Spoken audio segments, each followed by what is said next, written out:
여기 히드로늄 이온도 마찬가지. 공유결합하는 전자는 무조건 누가 다 가져가요? 전기형 분도 큰 원소가 다 가져갔죠. 그렇게 하고서 이제 산화소 구합니다. 산소 16도 원소니까 원자 건자 6개 빼기 2, 8개 빼니까 몇 가? 마이너스 2가. 수소는 원래 1개인데 뺄 게 없죠. 0 하니까 몇 가? 플러스 1가. 이렇게 해서 우리가 산화수를 H2와 히드로늄 이온에 대해서 이렇게 정할 수 있었어요. 그리고 해봅시다. 전체 산화수는요, 다 합하면 돼요. 마이너스 2가, 플러스 1가, 플러스 1가, 합하니까 몇 가? 0가죠. H2O 아무런 표시 안 돼요. 0가예요. 그리고 전체 산화수, 마이너스 2가, 플러스 1가, 플러스 1가, 플러스 1가, 합하니까 몇 가? 플러스 1가죠. 전체 산화수 몇 가일까요? 플러스 1가 맞죠? 이제 형식 전화 갑니다. 형식 전화를 할 때는 비공유 전자쌍은 어차피 다 자기 건데, 공유 전자쌍의 전자 무조건 어때요? 절반씩. 그래서 16조 원소니까 원자 건자 6개 빼기 둘, 하나, 몇 개 빼주세요? 6개. 0가죠? 수소, 원래 원자 건자 1개인데 몇 개가 자기 거예요? 1개. 몇 가입니까? 0가. 이렇게 해서 형식 전화를 다 합해도 뭐가 나올까요? 0가가 나오죠. 그죠? 그래서 구성원소의 산화수를 다 합해도 전체 산화수가 나오고, 구성원소의 형식 전화를 다 합해도 전체 산화수가 나와요. 히드로늄 이온, 마찬가지로 형식 전화 구합니다. 공유 전자쌍의 전자는 무조건 반땡이죠. 1개 얘가 가지고, 1개 수소 가지고, 1개 산소 가지고, 1개 수소 가지고, 1개 산소 가지고, 1개 수소 가지고. 자, 그렇게 하고 난 다음에, 여기 6 빼기 2, 하나, 5개 빼니까 몇 가입니까? 플러스 1가죠. 수소 1개 빼기 여기 1개죠. 빼니까 얼마? 0가. 그래서 0가 다 합하니까 몇 가? 플러스 1가. 전체 산화수가 나와요. 자, 구성원소들의 산화수를 다 합해도 전체 산화수 나오고요. 구성원소들의 형식 전화를 합해도 전체 산화수 나오는데, 여러분들 유기화학 공부를 할 때 분자 구조에서 특정 원소에 이렇게 플러스나 마이너스 표시되어 있죠. 이거는 산화수의 형식 전화예요. 형식 전화예요. 그렇죠? 산화수는 얘 몇 가예요? 마이너스 2가죠. 근데 플러스 1이라고 되어 있잖아요. 이 플러스 1이 뭘까요? 바로 형식 전화이죠. 자, 이렇게 나타나고, 그 공식이 20쪽에 있는데, 20쪽 앞쪽에 다시 가서 19쪽을 볼까요? 자, 형식 전화 구하는 공식. 좀 전에 제가 이 부분에서 형식 전화 구하는 공식 할 때 어떻게 합니까?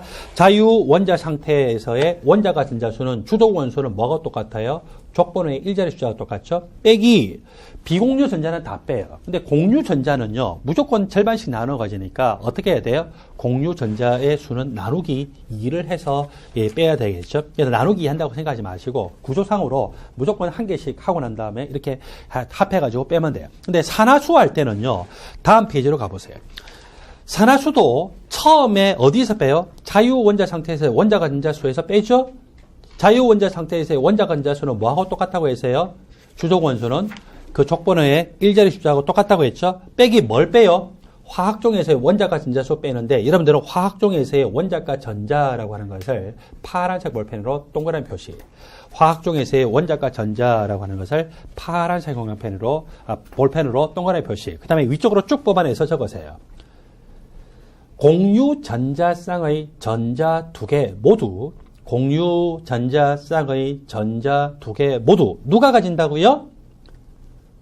전기염 송도. 전기염 송도는 앞으로 심볼로 합시다. EN이라고 하세요. 일렉트론 네거티비티. 대문자 EN으로 표시하세요.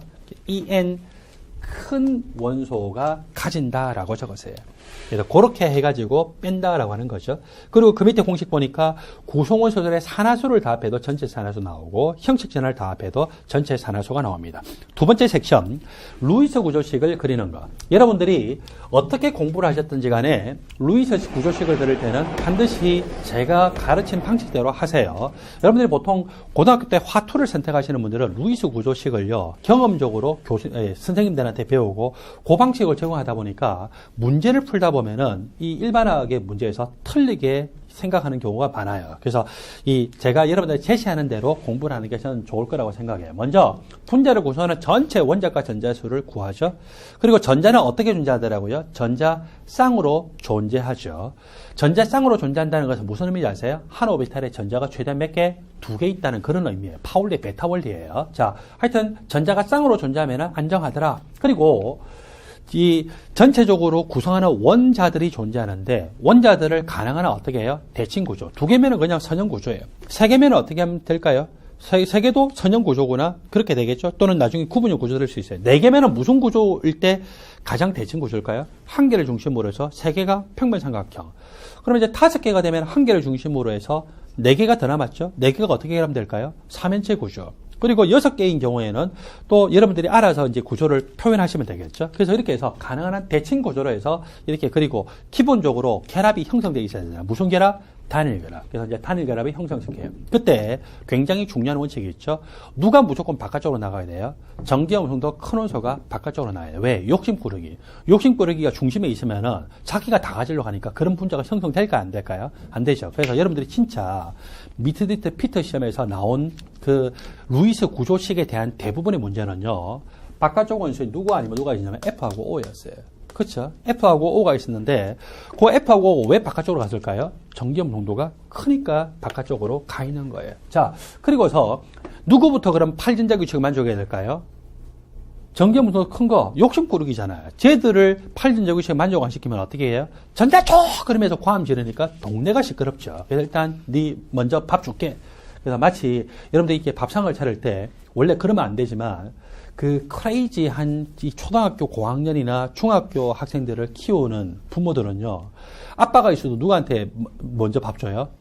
애들이 집에 돌아오면 먼저 준다고 그러더라고요. 그래서 왜 그러냐 그랬더니 애들이 지금 크레이지하고 거의 이렇게 이 활동성이 높아가지고 학교에서 점심을 먹어도 없대요. 점심 먹고 2시간 뒤에 집에 와도 밥 찾는다고 이야기를 하더라고요. 여러분들 안 그랬나요? 저는 부모님이 안 계셔가지고 모르겠어요. 자, 부모님이 제가 학교에 돌아오면 안 계셨어요. 항상 11시, 12시 넘어 돌아오는 분들이어가지고. 자, 그래서 하여튼 이제 그랬었는데, 그래서 바깥쪽부터 만족. 그리고서 그렇게 그리다 보면 8전자 규칙을 만족하지 못하는 원소가 생기죠. 그러면 어떻게 한다고요? 8전자 규칙을 만족하는 원소의 비공유 전자쌍으로 표현된 거 가지고 파이계를 형성하면 돼요. 그렇게 하다 보면은 2종류 이상의 구조가 나타날 수 있죠. 그걸 우리는 뭐라고 합니까? 바로 공명구조라고 표현을 하죠. 그리고 실제 분자 성질은 2개 이상의 공명구조의 무슨 성질? 평균적인 성질이었습니다. 자, 그거를 바탕으로 해서 이 밑에 대표적인 분자들, 시험에 나오는 그런 분자들이 있죠. 그래서 그런 분자들의 공명구조를 그렇고, 여러분들은 지금 제가 설명했던 방식대로 이 표 안에 있는 대표적인 분자들의 루이스 구조식을 하나하나 혼자서 다 그려봐야 돼요. 자, 그래서 왼쪽 칸에 뭐가 있어요? 왼쪽 칸에 이것의 화학식이 있죠. 화학식을 기준으로 해서 하나하나를 다 그려보도록 하십시오.